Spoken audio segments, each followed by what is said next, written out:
One after being mistaken for the mistress for 6 years, I was unexpectedly hit by a car and died, only to be reborn. I was reborn into the moment when I desperately cried, threw a tantrum, and attempted to hang myself to make Max turn back. That day was his wedding with his white moonlight, Lily. They had been apart for many years and reunited on a rainy night.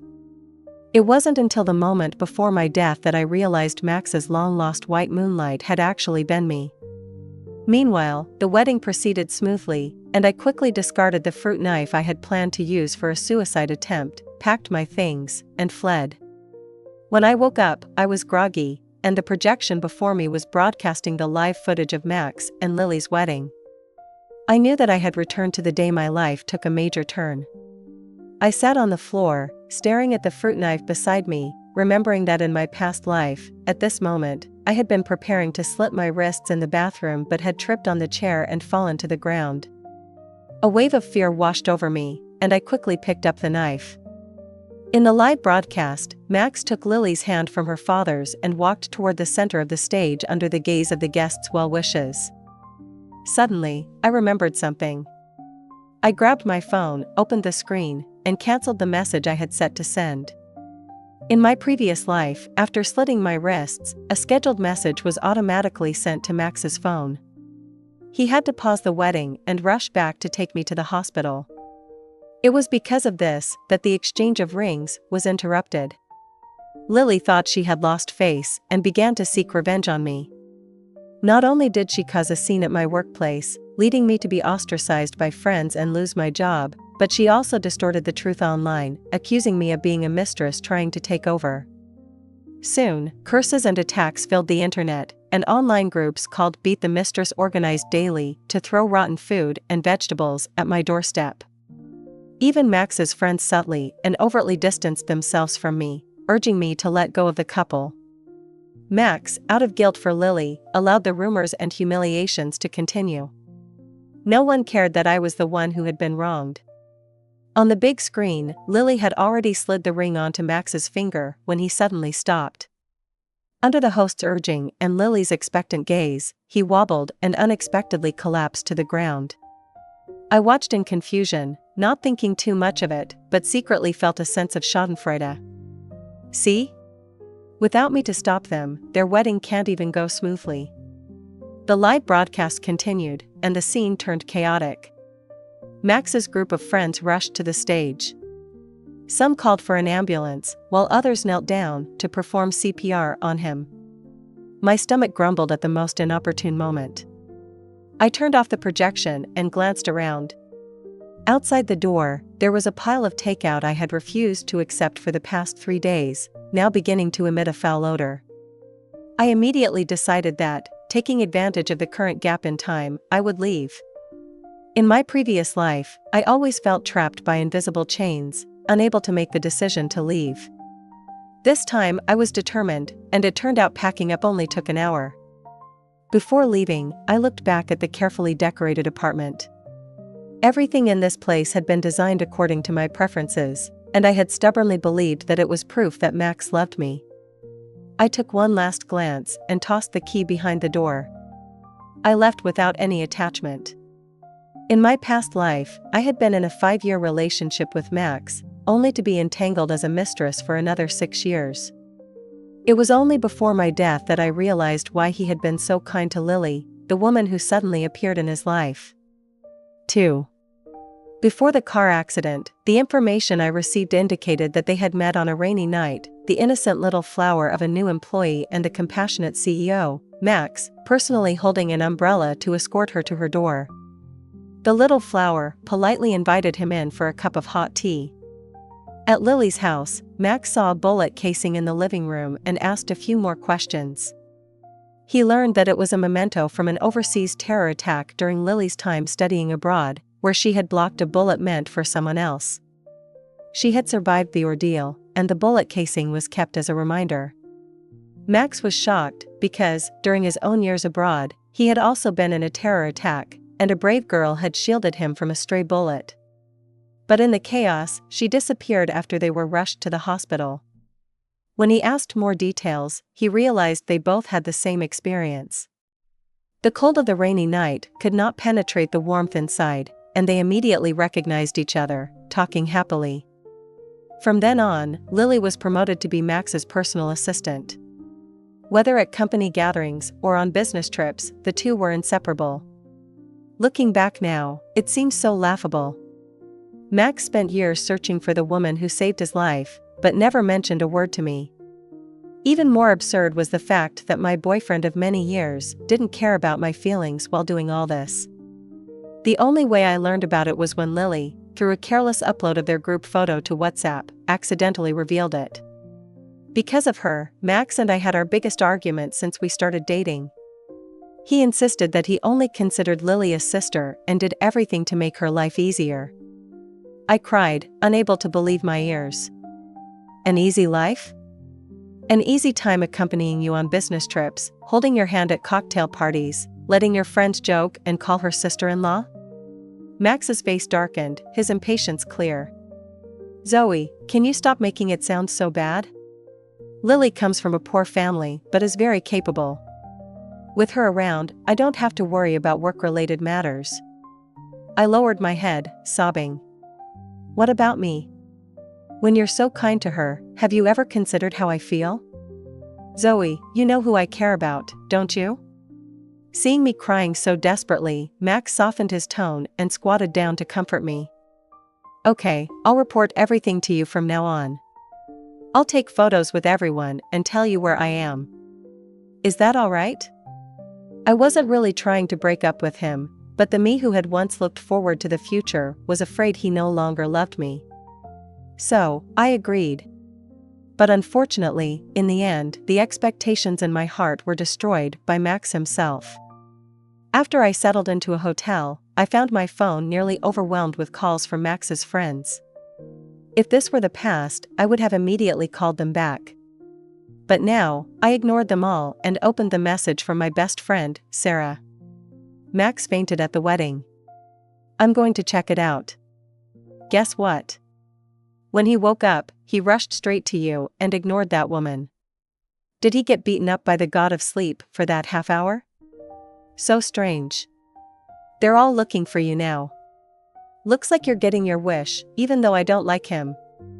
I can't deny, I was dying of laughter when I saw Lily at the scene. Before I could reply, my phone buzzed again. It was Max. It was better to clear things up. I picked up the phone. Zoe, why aren't you at home? Before I could respond, he hurriedly said, I'm at home waiting for you. Hurry back. His voice was filled with urgency, but I sneered. Mr.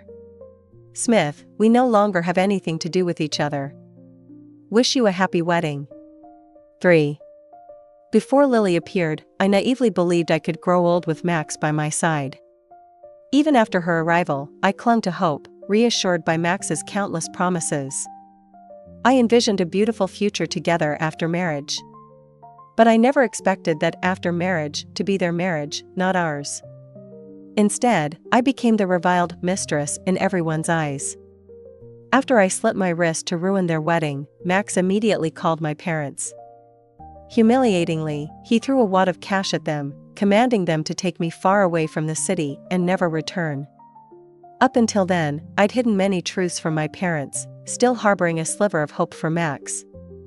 My parents were bewildered. How had their once polite future son-in-law turned so cold overnight? How had their daughter fallen to the point of attempting suicide? They planned to confront him, demanding answers. But before they could, Lily brought along a mob of so-called anti-mistress influencers, armed with cameras, lights, and microphones. They encircled my parents, berating them relentlessly. Why did you raise a daughter who destroys relationships? Is she just after Max's wealth and status? In their narrative, my family became criminals, schemers who pushed their daughter into Max's bed for financial gain, trying to steal Lily's rightful place. My parents, honest people all their lives, were utterly unprepared for such public humiliation. Overwhelmed by the flashing lights and jeering voices, my mother collapsed from a heart attack. The mob showed no mercy, accusing her of faking it even as her condition worsened. When my father, panicked, tried to push one of them away, they retaliated violently. Amid the chaos, my father was shoved down a flight of stairs. He died instantly from the fall, pronounced dead at the scene. My mother, rushed to the ICU, never regained consciousness, not even until the day I passed away. Max's intervention ensured none of the perpetrators faced any punishment. I spent an entire week waiting at his office, desperate for an explanation. When he finally appeared, I screamed at him, demanding to know why he protected Lily. He remained silent. Lily, however, strutted out of his office, smirking triumphantly. "You humiliated me at my wedding, Zoe," she hissed. "I'll make sure your life is hell for as long as I live." They walked away arm in arm, leaving me to endure the judgmental stares of everyone around us. From that moment, my life unraveled. I lost my career, my friends, and my family. Reflecting on my blind devotion to Max, the price I paid feels like a cruel joke. Never again will I let myself hope for anything from Max. In this new life, I'll stay far away from him and Lily, carving out a life that belongs solely to me. But before I move on, I sit before a mirror, tracing the faint scar on my shoulder, my mind steeled by a bitter truth. Max only loves Lily so much because he believes she once saved his life. But fate played a wicked trick on us all. The person who shielded Max from that stray bullet abroad wasn't Lily, it was me. I discovered this just before my fatal car accident when I received the detective's report. Remembering that forgotten incident caused me to lose focus while driving, and I crashed into an oncoming truck. This time, I've already obtained that report again. A knock interrupts my thoughts. Thinking it's Rowena with food, I open the door. Instead, I find Max, disheveled and exhausted. His eyes light up upon seeing me, and he moves to embrace me. "Zoe." I step back, holding him at arm's length with a cold gaze. "Who are you?" Caught off guard, Max stammers, "Zoe, don't play games. Come home with me." His sudden change in attitude makes me suspicious. The memory of his collapse at the wedding gives rise to a chilling thought. Has he also been reborn? That suspicion lingers only for a moment before he rasps out the truth. "I married Lily because she lied to me. She claimed she was the one who saved my life abroad. But now I know it was you who took that bullet for me. I was wrong, Zoe. I should have believed you. I love you. Let's start over." So, he has been reborn. Oddly, I feel nothing, no anger, no joy, just revulsion at his words. I meet his eyes, my voice ice cold. A bitter smile curls my lips. "Whoever saves you, you marry? Max, your love is truly cheap." 4. Look, he's still downstairs. Sarah leans against the window, chewing on duck necks, while watching with amused disdain. Since my harsh rejection 2 days ago, Max has been camping outside the hotel. I told security to kick him out, but he's persisted, waiting for me to appear. By now, it's already afternoon of the second day. Ignoring him, I focus on work. As a pastry chef, I'd finally earned an opportunity to work abroad. But back then, obsessed with stopping Max's wedding, I foolishly turned it down and even took a month-long leave. My boss, frustrated by my stubbornness, had cut ties with me. Fortunately, he recently offered me a second chance, this time at a branch office in another city. I leave next week. The move suits me perfectly, as I plan to start fresh somewhere far from my past. Breathing deeply, I glance out the window. Max is nowhere in sight. Good. I seize the moment to head out and buy supplies for my trip.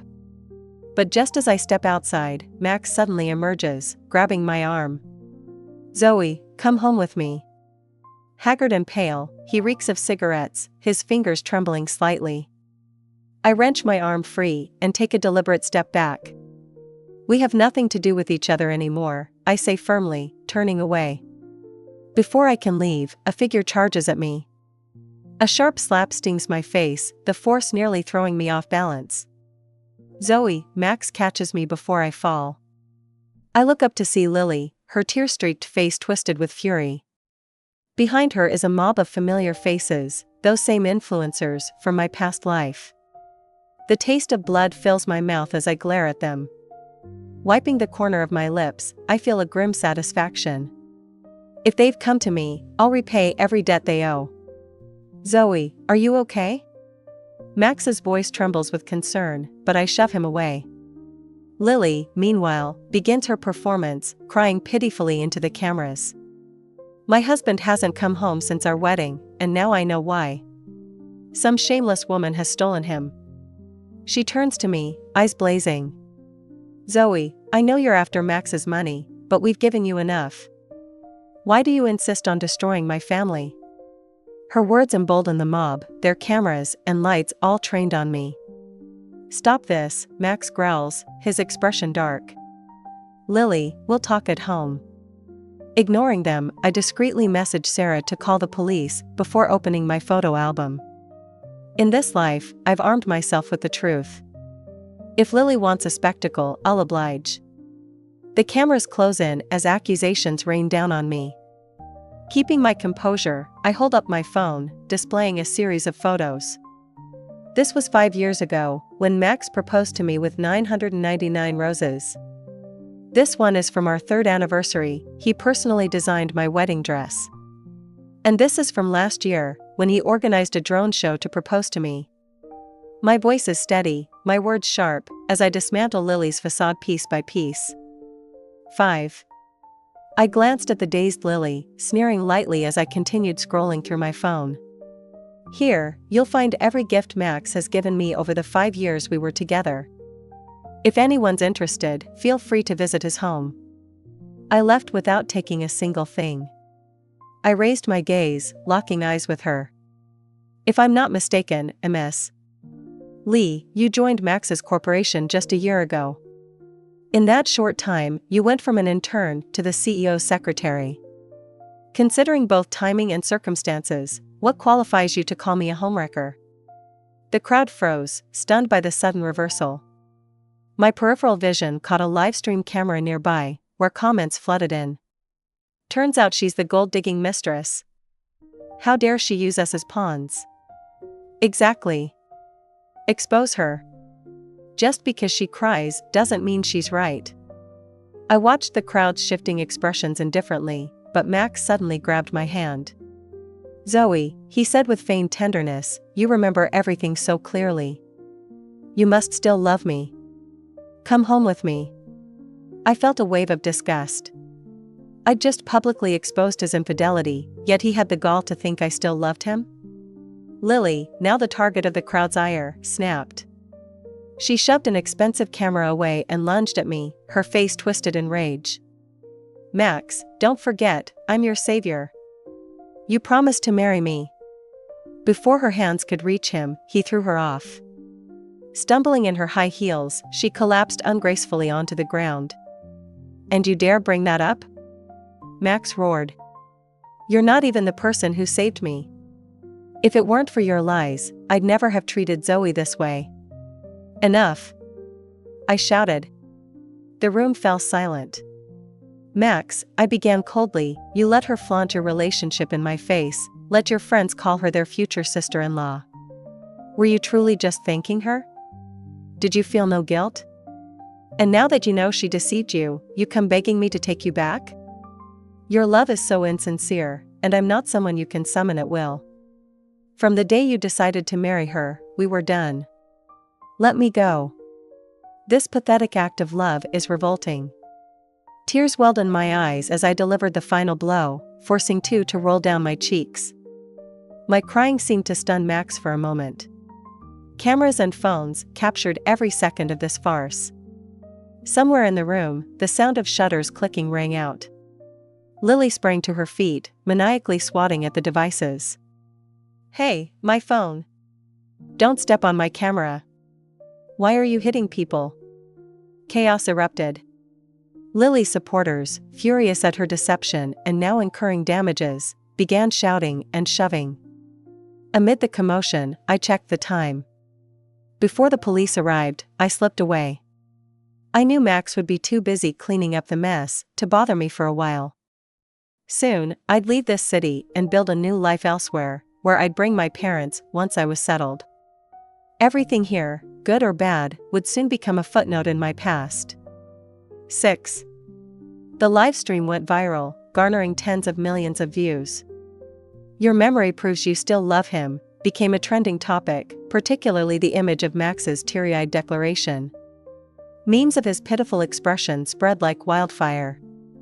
Max and Lily had become the internet's latest laughingstock. While packing for my move, my parents arrived. Watching me with concerned eyes, they listened as I explained my plans to settle in a coastal city and bring them over when everything was stable. My father hesitated, while my mother wore a worried expression. "Zoe," she said, "after that public display, how will you ever find a good man? Why not go back to him? After all, they didn't actually get married, maybe it's fate." "What nonsense," my father snapped. "Zoe won't be lacking suitors." "But we saw the videos, how could you remember so much about him and still want to leave? It pains us to see you go alone." I couldn't help but laugh at their naivety. Their misunderstanding stemmed from taking internet jokes literally, believing I still loved Max. To the older generation, relationships were like broken furniture, you fixed them instead of replacing them. That's why they thought reconciliation was the answer. If only they knew that in a previous life, I had been the subject of ridicule, and my father, in defending me, had been pushed down a flight of stairs and killed. Taking a deep breath, I smiled. I have no interest in rekindling anything with him. I heard the city Arlington has great weather, it's perfect for retirement. Mom, Dad, I've thought this through carefully. I'll build a bright future there. Seeing my determination, they finally relented and nodded.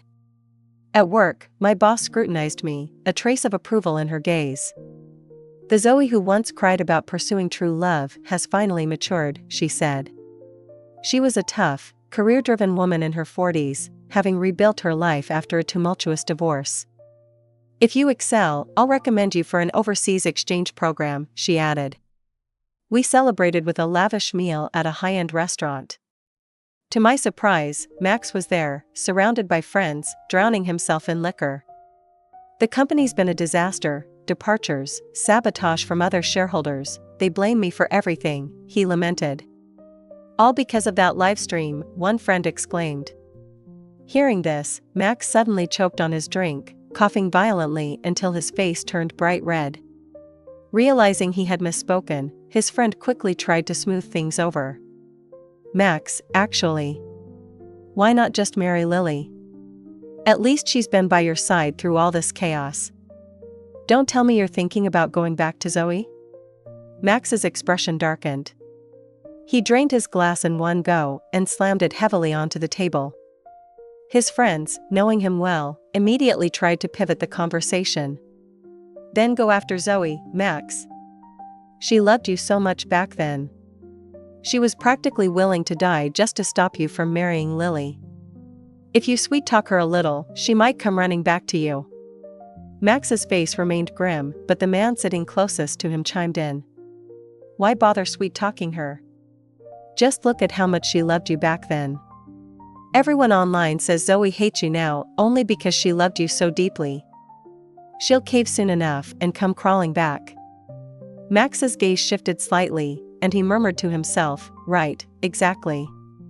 In the past life, no matter how badly the internet tore her apart, she still couldn't stop loving me." Past life? "Max, you've had way too much to drink." The group burst into laughter. Max smirked, motioning for the waiter to come over. "Yeah, I'm drunk. Keep the drinks coming." From my spot in the shadows, I watched coldly, my expression unreadable. I stayed there until my boss finally came over and asked why I hadn't left yet. Only then did I turn to go. On the day of my departure, I made sure no one saw me off. Dragging my suitcase behind me, I boarded the plane alone. Thanks to the company's arrangements, I quickly got settled into a new apartment and officially embarked on the next chapter of my life. 7. As a representative from headquarters, my role at the branch office was positioned as an exchange and learning opportunity. My colleagues' attitudes toward me were ambiguous, uncertain whether I had been promoted or sidelined. Fortunately, despite joining midway through ongoing projects, I managed to successfully oversee several key events. Partnering companies praised my work, and I quickly built a solid network, establishing a strong footing in the branch office. One rare weekend, while enjoying a drama at home, my best friend Sarah called. "Zoe, have you heard what Max and Lily are up to?" I froze. Their names felt distant, like echoes of a forgotten past. My hectic life had left me no room to dwell on old wounds. While my colleagues were aware of the scandal, none had ever mentioned it to me. Life, I realized, is far less dramatic than we imagine. Once something passes, it's truly left behind. Max's company is crashing, stock prices plummeting, employees leaving, and now he's publicly hiring legal staff. The other shareholders are furious, trying to reclaim his shares, Sarah recounted. She paused for dramatic effect, then asked mischievously, "Didn't you watch the video I sent you last week?" Before I could respond, she continued, her voice alight with glee. "Lily's been taking care of him, probably still hoping to marry him. And Max, well, he couldn't keep it in his pants. They were caught in a parking lot, and the video went viral. He paid a fortune to scrub it from the internet." After hanging up, I felt an unexpected wave of irony. Max, the man who once claimed to love me, had never been able to reject another woman. Men's sweet words, I realized, are unreliable. Thankfully, I was no longer the Zoe who clung to illusions of love. My skills brought in steady clients, and many specifically requested me for designing desserts for large-scale events. My boss, delighted with my performance, secured opportunities for me to study abroad. Knowing my intent to settle here, she even helped me purchase an apartment. To celebrate a recent success, the company organized a seaside team-building event. As the guest of honor, I was toasted numerous times. When the laughter and noise grew too much, I slipped out to the terrace to clear my head. The cool sea breeze sobered me until I turned to leave and found myself blocked. Max stood there, his eyes cold and piercing. He strode toward me, grabbing my arm roughly, his tone mocking. "Dressed so nicely, living the dream, aren't you? I've heard all about your success. Who helped you? That man by your side? Did you sleep your way to the top?" His words dripped with jealousy, unable to accept that I thrived without him. I laughed bitterly. Disappointed? No chance to play the hero? Without you, I'm better off. His anger flared, his voice cutting like a whip. "Zoe, you're just like those promiscuous women." Slap. My palm stung as I struck him, glaring fiercely. "Show some respect." For a moment, he stood stunned, his head turned to the side. Then he slowly faced me, his eyes rimmed with red. "Zoe, let's start over," he pleaded. "I regret everything. I shouldn't have listened to Lily or married her. I've thought about you every day. Come back to me, and I'll treat you right. Didn't you always dream of marrying me?" His earlier rage had made me angry. Now, his pathetic attempt at affection disgusted me. 8. Feeling a wave of nausea, I turned my head away. "You love me? You only care now because you discovered I saved you. You remember how I begged you not to marry Lily, how I clung to you. It's not love, it's your pride. You can't stand to see me happy without you. You say you love me, but you've never been able to reject another woman. Max, you love only yourself. Do you remember what I told you before?" I sneered. "Your love is cheap." Max's face drained of color, his lips trembling as if searching for a rebuttal.